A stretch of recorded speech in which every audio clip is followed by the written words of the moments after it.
حدیث مبارک حضرت عبداللہ ثنا باہی رضی اللہ تعالیٰ عنہ سے روایت ہے، رسول اللہ صلی اللہ علیہ وآلہ وسلم نے فرمایا، سورج طلوع ہوتا ہے تو اس کے ساتھ شیطان کا سینگ بھی ہوتا ہے، پھر جب سورج بلند ہو جاتا ہے تو شیطان اس سے دور ہو جاتا ہے،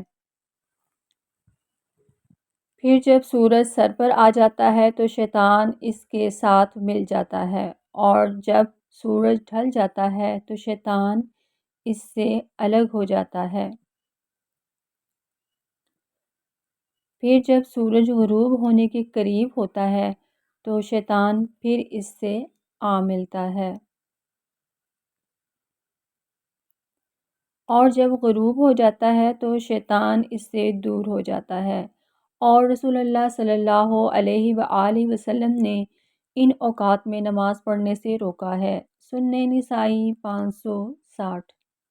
حضرت عقبہ بن عامر جہنی رضی اللہ تعالیٰ عنہ سے روایت ہے، وہ فرماتے ہیں، 3 اوقات ایسے ہیں جن میں اللہ کے رسول صلی اللہ علیہ وآلہ وسلم نے ہمیں نماز پڑھنے یا میت کے دفنانے سے منع کیا ہے: جب سورج روشن ہو کر طلوع ہو رہا ہو حتیٰ کہ بلند ہو جائے، اور جب سورج غروب ہونے کے قریب ہو حتیٰ کہ غروب ہو جائے۔ سنن نسائی 561۔ حضرت عقبہ بن عامر رضی اللہ تعالیٰ عنہ سے روایت ہے، وہ فرماتے ہیں، 3 اوقات ایسے ہیں کہ رسول اللہ صلی اللہ علیہ وآلہ وسلم نے ان میں ہمیں نماز پڑھنے اور میت کے دفن کرنے سے روکا ہے: جب سورج روشن ہو کر طلوع ہو رہا ہو حتیٰ کہ بلند ہو جائے، اور جب دوپہر کے وقت سورج سر پر کھڑا ہو حتیٰ کہ ڈھل جائے، اور جب وہ غروب کے وقت کے قریب ہو حتیٰ کہ غروب ہو جائے۔ سنن نسائی 566۔ حضرت عائشہ رضی اللہ تعالیٰ عنہ فرماتی ہیں کہ حضرت عمر رضی اللہ تعالیٰ عنہ کو غلط فہمی ہو گئی، جو وہ لوگوں کو عصر کے بعد نماز پڑھنے سے روکتے ہیں، جبکہ رسول اللہ صلی اللہ علیہ وآلہ وسلم نے تو یہ فرمایا تھا، تم قصداً طلوع شمس اور غروب شمس کے وقت نماز نہ پڑھو، کیونکہ سورج شیطان کے دونوں سینگوں کے درمیان طلوع ہوتا ہے۔ سنن نسائی 571۔ حضرت علا بن عبد الرحمن نے کہا کہ وہ حضرت انس بن مالک رضی اللہ تعالیٰ عنہ کے پاس بصرہ میں ان کے گھر گئے، جبکہ وہ علا ظہر سے فارغ ہوئے تھے، اور حضرت انس کا گھر مسجد کے ساتھ ہی تھا۔ جب ہم آپ کے پاس گئے تو آپ نے فرمایا، کیا تم نے عصر کی نماز پڑھ لی ہے؟ ہم نے کہا، نہیں، ہم تو ظہر کی نماز پڑھ کر آئے ہیں۔ آپ نے فرمایا، پھر عصر کی نماز پڑھو۔ ہم اٹھے اور عصر کی نماز پڑھی۔ جب ہم فارغ ہوئے تو آپ نے فرمایا، میں نے رسول اللہ صلی اللہ علیہ وآلہ وسلم کو یہ فرماتے ہوئے سنا، یہ منافق کی نماز ہے، وہ بیٹھا عصر کی نماز کا انتظار کرتا رہتا ہے حتیٰ کہ جب سورج شیطان کے 2 سینگوں کے درمیان ہو جاتا ہے تو وہ اٹھتا ہے، 4 ٹھونگے چونچے مارتا ہے، اور اس دوران میں اللہ کا ذکر بھی نہیں کرتا مگر تھوڑا۔ سنن نسائی 512۔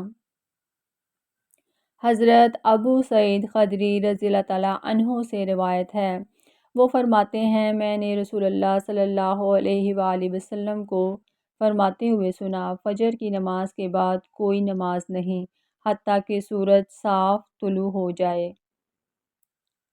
اور نہ عصر کے بعد نماز ہے حتیٰ کہ سورج غروب ہو جائے۔ سنن نسائی 568۔ قیمتی بات۔ السلام علیکم پیارے ساتھیو، کیا حال ہے آپ کا؟ آپ کو آج کی حدیث سے اندازہ تو ہو گیا ہوگا کہ آج کی حدیث جس بارے میں ہے وہ ہے کہ 3 اوقات ایسے ہیں جن میں نبی پاک صلی اللہ علیہ وآلہ وسلم نے میت کی تدفین، میت کو دفنانے اور نماز سے منع فرمایا ہے، اور وہ تینوں کون سے ہیں؟ جب سورج طلوع ہو رہا ہو حتیٰ کہ طلوع ہو جائے، اور اس کے بعد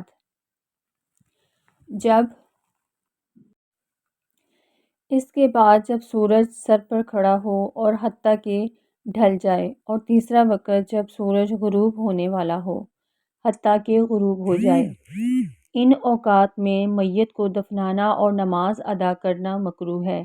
یہ اوقات مکروہ کہلاتے ہیں۔ نماز فجر کا وقت سورج طلوع ہونے سے پہلے پہلے ہوتا ہے۔ جب سورج کی کرنیں زمین پر پڑتی ہیں تو اس کے بعد اشراق کی نماز کا وقت شروع ہو جاتا ہے۔ فجر کی نماز کے بعد آپ اس وقت تک کوئی نوافل ادا نہیں کر سکتے جب تک سورج پوری طرح طلوع نہ ہو جائے۔ تقریباً طلوع آفتاب کے 15 منٹ بعد اشراق کی نماز پڑھ سکتے ہیں۔ اسی طرح جب سورج سر پر کھڑا ہو تو اس وقت کو زوال کا وقت کہتے ہیں۔ کہتے ہیں کہ اس وقت بھی کوئی نوافل یا نماز نہیں ہوتی، لہٰذا اس وقت بھی کوئی نماز پڑھنے سے منع کیا گیا ہے۔ اس کے بعد جو تیسرا وقت ہے وہ ہے عصر کے بعد کا۔ عصر کے بعد کوئی بھی نوافل یا نماز نہیں ہوتی۔ عصر کے بعد سجدہ کرنا جائز نہیں ہے حتیٰ کہ جب تک سورج غروب نہ ہو جائے۔ تمام مسلمانوں پہ فرض ہے کہ وہ تمام نمازوں کو ان کے وقت پر ادا کریں، اور نماز ادا کرنے کے بعد ذکر و اذکار ضرور کریں، خاص طور پر فجر کے بعد اور عصر کے بعد۔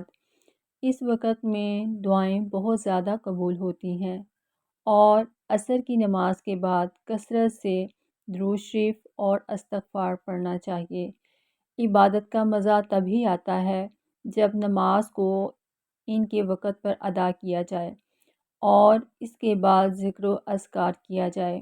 یہ کیا کہ نماز کا وقت نکل رہا ہے اور ہم جلدی جلدی اٹھ کر ٹھونگے مار کر یہ سوچیں کہ ہم نے نماز ادا کر لی ہے۔ نماز کو پورے خوشی و خضوع کے ساتھ ادا کریں۔ اللہ تعالی ہم سب کو نیکی کی ہدایت دے اور نیک کام کرنے کی توفیق عطا فرمائے۔ آمین یا رب العالمین۔ اگر آپ کو میری ویڈیو اچھی لگی ہو تو پلیز سبسکرائب کر دیں، لائک اور شیئر کر دیں، اور دیکھتے رہیں پیارے نبی حضرت محمد صلی اللہ علیہ وآلہ وسلم کی پیاری پیاری احادیث مبارک۔ جزاک اللہ خیرہ۔